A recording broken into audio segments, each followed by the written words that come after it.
Pili ko sa puso. Alay. Tapos yung mantika, itatapon mo na. Oo. Palamigin. Mag-isa ako ng usal. Dito ako kukuha. Sa kanin. Hindi mo siya pwedeng itago muna sa galon na bakal. Kasi amoy. Sayang. No? Ayaw na ni tatay. Itago mo ang mantika ba muna? Sayang itapon.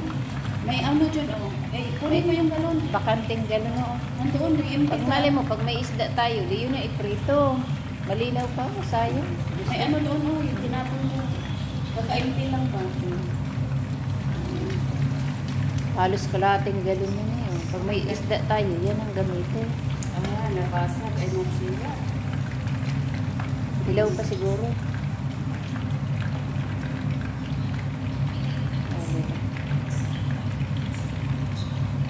Ayun lang sa parang. Launa na pala. Kabilis-bilis na oras. Kaya nga, mag-ano na ako ng gano'n. Kasi magkakaroon ka.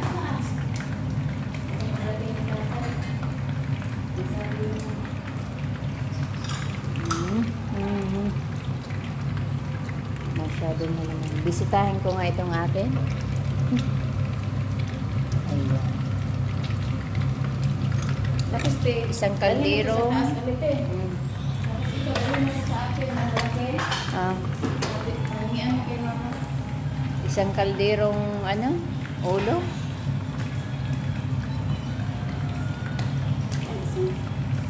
Dapat ako sa kasit. Ay. Ah! Tapos matalsikan pa yung mukha na ano, may peeling lotion ba?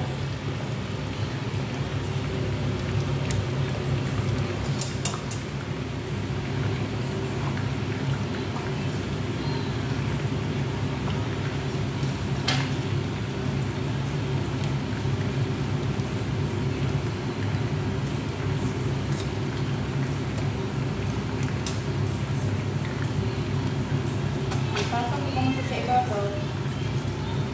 Sa ibabaw ng kami. Dapat yan, uruin. Ay, nakakagulat mo. Uruin-in kasi para maluto.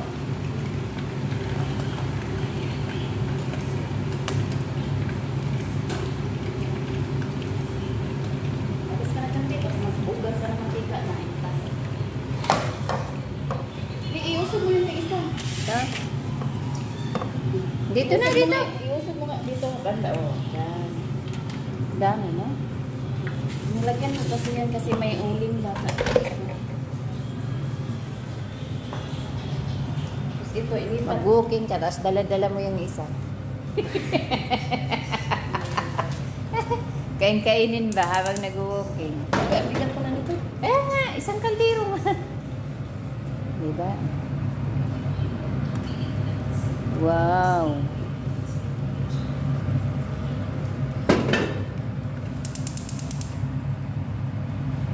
Galit sa tatay ko makita na galit.